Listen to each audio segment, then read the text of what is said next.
Om Swastiastu. Perkenalkan, kami dari kelompok SGD A9 akan mempresentasikan student project kami pada blok Biomedik 1 yang berjudul The Ultrastructure of Alveolar Cell. Adapun penyusun dari student project ini, yakni saya sendiri, Laksmi Dewi Paramita, dengan NIM 221. Next. Saya menyelesaikan student project ini tidak sendiri, saya bersama 11 rekan-rekan saya. Yang pertama, ada Farel. Yang kedua, ada Intan. Yang ketiga, ada Jinani. Yang ketiga, ada Erlangga. Next. Yang keempat ada Yudi, yang kelima ada Gelika, yang keenam ada Yoga, yang kedelapan ada Cisa, yang kesembilan ada Rio, yang ke-11 ada Maika, dan yang terakhir ada Indra. Untuk selanjutnya akan dipaparkan latar belakang oleh rekan saya. Baik, terima kasih. Perkenalkan, saya Nimade Janani Premasia dengan digit NIM terakhir 213. Di sini saya akan menjelaskan sedikit mengenai latar belakang dari penugasan SP kita kali ini. Nah, jadi kantong akhir dari perlengkapan pernapasan yang berwujud gelembung udara ini dikenal dengan alveolus. Alveolus dikaitkan dengan tempat terjadinya pertukaran gas, dan alveolus di sini berbentuk mirip seperti anggur yang memiliki dinding yang tipis. Alveolus juga berbentuk menonjol keluar, mirip seperti kantung, dan tiap alveolus ini mirip seperti kantung bulat yang terbuka dengan satu sisinya itu ke ductus atau saccus alveolaris. Terdapat sekitar 500 juta alveolus di paru-paru yang bergaris tengah 200 hingga 300 mikrometer. Nah, darah hampir langsung bersentuhan dengan udara terjadi di satu lapisan epitelium pipih yang terdapat di dalam alveolus. Adanya epitel pipih yang melapisi alveoli ini menyebabkan kapiler-kapiler darah dalam rongga alveolus itu dapat dengan mudah mengikat oksigen dari udara dalam rongga alveolus. Nah, alveolus sendiri di sini berperan dalam perluasan daerah permukaan yang penting dalam pertukaran gas oksigen dari udara bebas ke sel-sel darah dan CO2 dari sel-sel darah ke udara. Kemudahan pertukaran gas yang terjadi di alveolus ini disebabkan oleh ruang interstitium di antara alveolus dan susunan kapiler ini menyusun suatu sawar yang pipih, dan selain mempunyai sel alveolus tipe 1, di mana sel tipe 1 dalam alveolus ini berperan dalam penyusunan dinding yang pipih yang terdapat di epitel permukaan alveolus. Sel alveolus ini juga memiliki tipe 2 yang berfungsi untuk memproduksi surfaktan paru. Jadi surfaktan paru di sini merupakan suatu fosfor lipoprotein yang memudahkan paru-paru untuk menjaga stabilitas paru-paru, serta untuk mempermudahkan paru-paru dalam hal mengembang dan menurunkan tegangan yang terjadi di dalam paru-paru. Nah, berdasarkan uraian yang telah dijelaskan tadi, maka kami ingin mencoba menganalisis mengenai struktural dari sel alveolar secara mendalam. Maka dari itu, kami menuangkannya dalam penulisan student project yang berjudul The Ultrastructure of Alveolar Cell. Sekian dari saya, dilanjutkan oleh rekan saya.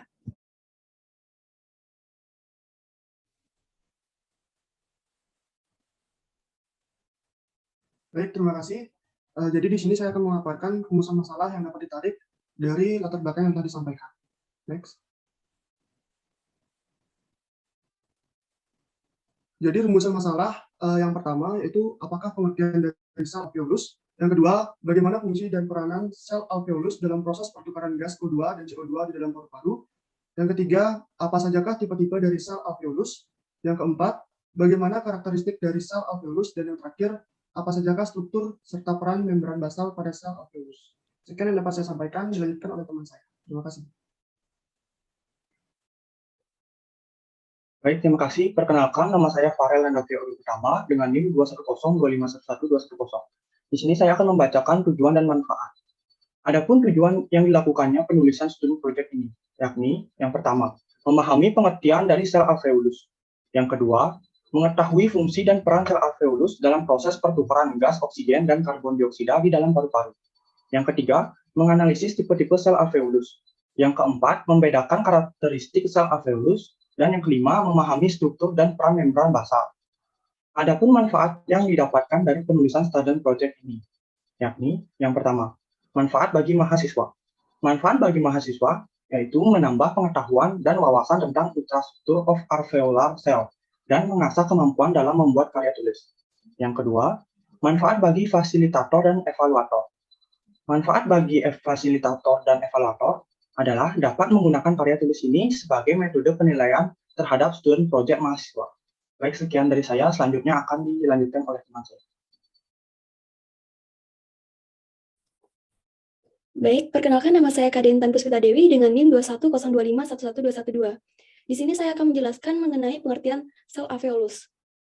Alveolus adalah gelembung-gelembung udara yang terletak di ujung bronchiolus dalam paru-paru dan berbentuk mirip anggur. Alveolus ini dapat dilihat secara struktural seperti kantong kecil di mana salah satu sisinya itu terbuka. Posisi alveolus ini berada pada ujung dari saluran pernafasan, yaitu pada bagian parenkim, di mana diameter alveolus ini sekitar 200-300 mikrometer dengan jumlah kurang lebih 300 juta buah. Sehingga diperkirakan luas permukaan seluruh alveolus ini lebih luas 100 kali dibandingkan dengan permukaan tubuh.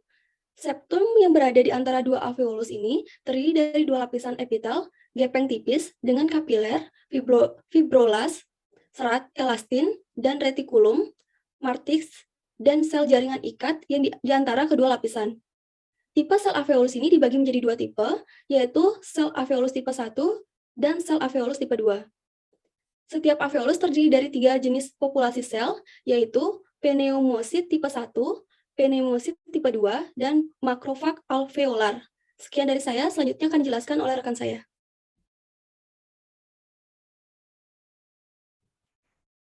Baik, terima kasih atas waktunya. Perkenalkan, nama saya Putu Pratnyana dengan NIM 21025111215.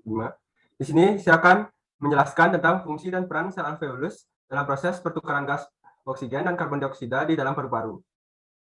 Jadi, alveolus adalah gelembung-gelembung udara yang terletak di ujung bronchiolus pada paru-paru dan bentuknya menyerupai anggur. Alveolus merupakan sebuah wadah terjadinya transfer oksigen maupun karbon dioksida, yang dimana oksigen dapat diiringi ke seluruh tubuh melalui kapiler darah, serta karbon dioksida yang dibuang melalui hidung. Alveolus memiliki dinding yang tipis, di mana terdiri dari epitel dan membran basal alveolus, ruangan instertinum, membran basal, dan endotel kapiler. Hal ini menyebabkan begitu pesatnya transfer gas yang terjadi di dalamnya. Setiap orang mempunyai kurang lebih 480 juta alveolus di dalam tubuhnya. Terdapat sekitar 170 alveoli di setiap 1 mm kubik jaringan paru yang letaknya berada di pucuk tabung bronchiolus. Di saat kita menghela napas guna menerima oksigen, alveolus akan membesar. Sedangkan jika kita mengeluarkan napas guna membuang karbon dioksida, alveolus akan mengecil.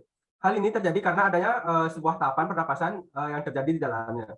Dinding tipis pada alveolus juga mengandung kapiler darah yang merupakan tempat berprosesnya pertukaran oksigen dengan karbon dioksida yang terjadi secara difusi pasif sederhana. Difusi ini merupakan proses perpindahan zat terlarut oksigen maupun karbon dioksida dari daerah yang memiliki konsentrasi dan tekanan yang tinggi ke daerah yang memiliki konsentrasi dan tekanan yang rendah. Oksigen akan berdifusi ke dalam darah yang keberadaan gradien oksigen konsentrasinya rendah. Proses difusi ini dapat terjadi jika tersedianya sumber energi di dalam tubuh, sehingga dapat menghasilkan gerakan kinetik dan molekul-molekul gas tersebut. Gas karbon dioksida yang diperoleh dari proses difusi ini dapat terjadi jika tersedianya sumber energi di dalam tubuh, sehingga dapat menghasilkan gerakan kinetik dari molekul-molekul gas tersebut. Gas karbon dioksida yang diperoleh dari molekul respirasi akan dialihkan dengan oksigen, kemudian darah membawa karbon dioksida akan ditransfer ulang ke alveolus, lalu dikeluarkan melalui hidung ke udara saat proses pembuangan napas. Sekian yang dapat saya sampaikan. Untuk selanjutnya akan disampaikan oleh teman saya.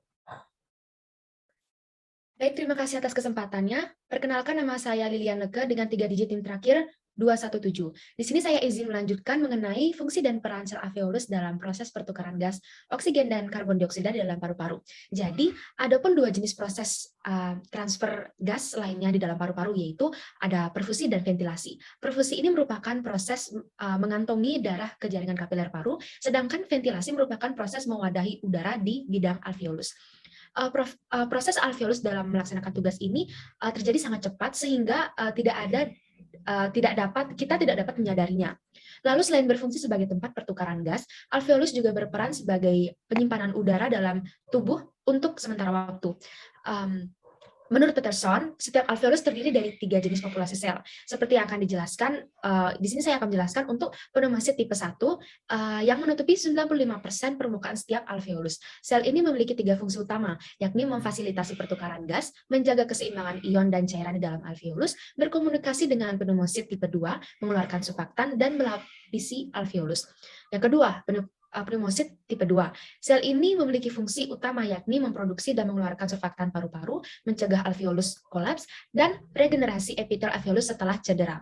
Lalu ada makrofag alveolar yang berasal dari monosit darah. Sel ini berperan penting dalam sistem pertahanan kekebalan tubuh dan mematikan sel bakteri atau partikel kecil lainnya yang tidak tersaring dengan baik oleh saluran pernafasan atas.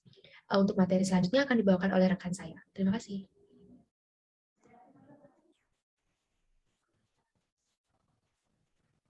Baik, perkenalkan nama saya Eka Agus Indra Kurniawan dengan 3 digit yang terakhir 223. Di sini saya akan menjelaskan tentang tipe sel alveolus. Tipe-tipe sel alveolus, jenis atau tipe sel alveolus dibagi menjadi 2 tipe, yakni sel alveolar tipe 1 dan sel alveolar tipe 2. Sel alveolar tipe 1 yaitu pneumosit tipe 1 ataupun sel alveolar squamosa dan sel pipih yang menyelimuti permukaan alveolus. Pada tiap paru terdapat kurang lebih 300 juta alveolus dengan luas permukaan selebar lapangan bola. Ada 2 jenis lapisan sel alveolus, yaitu pneumosit tipe 1 dan pneumosit tipe 2. Pneumosit tipe 1 adalah lapisan tipis yang merambat sebanyak 90% luas permukaan. Sel alveolar tipe 1 atau AT1 begitu tipis menutupi 95% dari alveolus. Kemudian, hanya sebanyak 8% dari total sel di paru-paru manusia dewasa normal dan ini mungkin memberi wadah pertukaran gas. Kami tak punya pemahaman mengenai faktor-faktornya yang mengatur bentuk sel AT1. Beberapa peneliti berteori, jika ini morfologi, maka kerataan area permukaan yang besar, guna paparan yang dihirup racun dan jumlah mitokondria yang terbatas dalam sel-sel ini menyebabkan sensitivitas terhadap cedera. Pengembangan metode yang lebih baik untuk mengidentifikasi dan mengisolasi sel AT1 akan membantu dalam studi mereka. Sel alveolus tipe 2, atau yang biasa disebut pneumosit tipe 2, menyebar di sel-sel alveolus tipe 1 dengan kedap yang menghubungkan dengan sel tersebut. Sel tipe 2 bentuknya sedikit seperti sebuah kubus yang berkelompok dan menjadi 2 atau 3 di sepanjang permukaan alveolus pada pertemuan dinding alveolus. Sel ini terletak di bagian membran basal dan terletak di bagian epitel. Asal sel ini sama dengan sel tipe 1 yang melapisi dinding alveolus. Sekian dari saya, akan dilanjutkan oleh teman saya. Terima kasih atas waktunya. Perkenalkan, nama saya Putri Cisa Purnama Dewi Rajasa dengan NIM 210-2511219. Di sini saya akan menjelaskan tentang karakteristik dari sel alveolus. Alveoli adalah tonjolan berbentuk kantong dengan luas kurang lebih 200 mikrometer dari bronkiolus saluran napas, ductus alveolus, dan saccus alveolus. Alveoli bertanggung jawab untuk mengatur struktur berpori paru-paru. Dari sudut pandang struktural, sel-sel itu seperti wadah mini yang terbuka di bidang yang seperti sarang lebah. Dalam susunan yang tepat, wadah menjadi wadah untuk transfer gas O2 dan CO2 antara udara dan darah. Bentuk benteng alveolar digunakan untuk meringankan dan memfasilitasi difusi antar daerah luar dan dalam. Alveoli adalah sekelompok kantung berbentuk anggur yang tidak memiliki dinding tebal dan dapat melebar di cabang atas saluran udara konduksi. Fortifikasi alveolar memiliki satu lapisan squamosa sel alveolar tipe 1. Setiap alveolus juga ditutupi oleh serangkaian kapiler paru yang dindingnya juga setebal satu lapis. Ruang interstitium dalam satu alveolus serta susunan kapiler yang berdekatan memiliki bentuk penghalang yang sangat datar dengan kerekatan sekitar 0,5 mikrometer yang menjaga udara di alveolus menjauh dari darah di kapiler paru. Ukuran penghalang ini memfasilitasi pertukaran gas. Oleh karena itu, pertemuan udara alveolus dengan darah memiliki area yang sangat luas untuk transfer gas.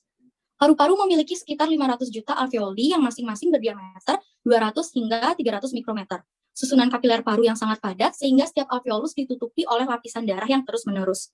Kapiler paru akan memiliki panjang 620 mm jika mereka terhubung ujung ke ujung.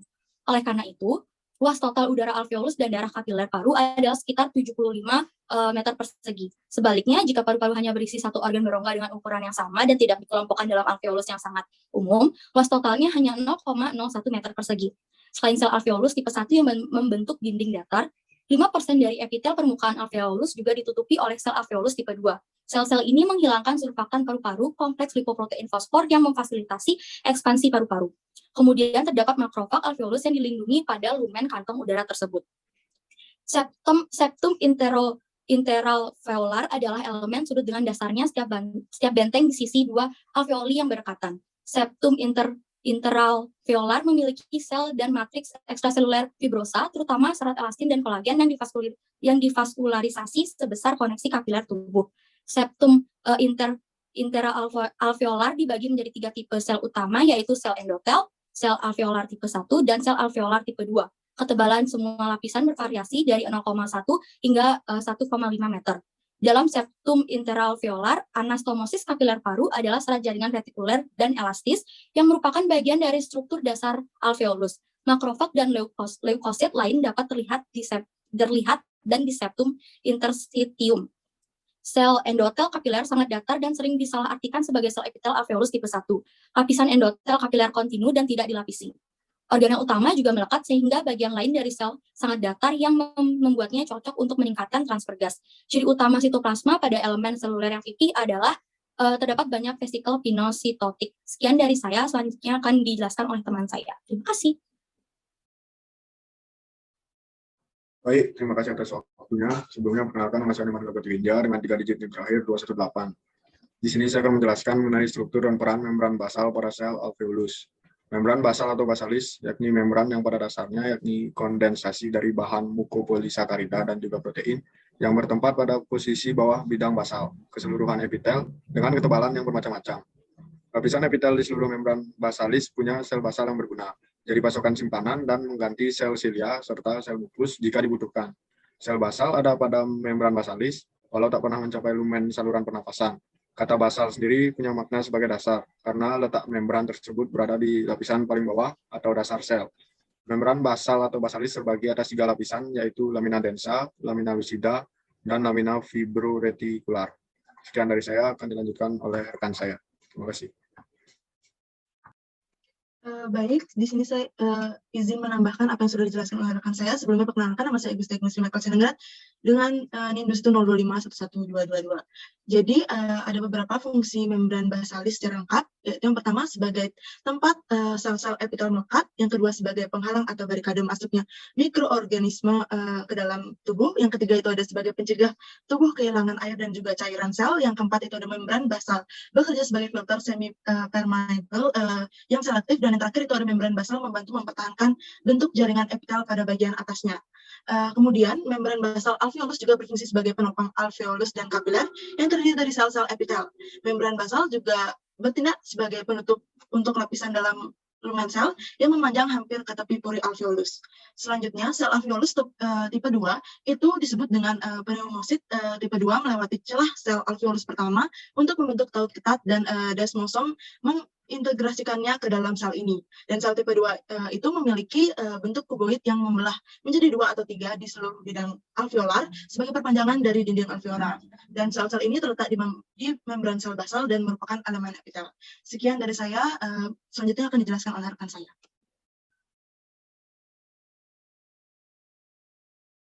Baik, di sini saya akan menjelaskan mengenai kesimpulan dari penulisan student project yang akan dibuat.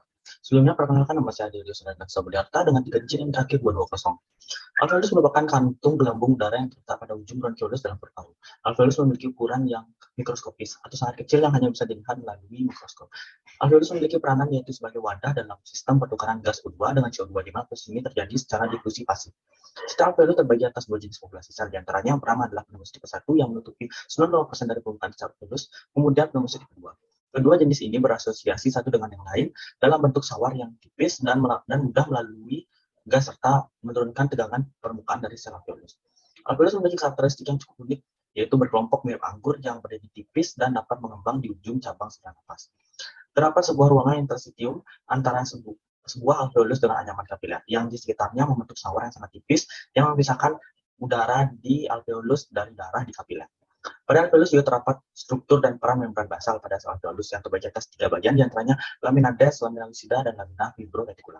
Sekian dari saya, selanjutnya akan dijelaskan oleh teman saya. Terima kasih.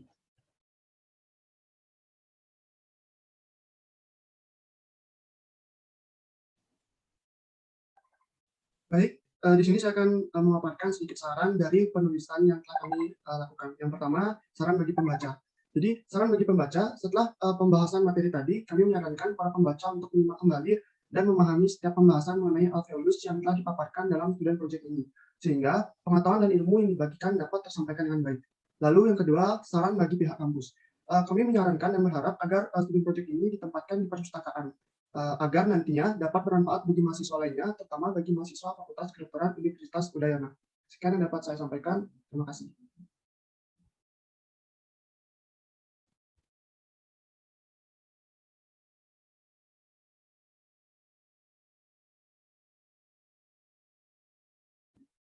Baik, demikianlah presentasi dari kelompok SGD A9.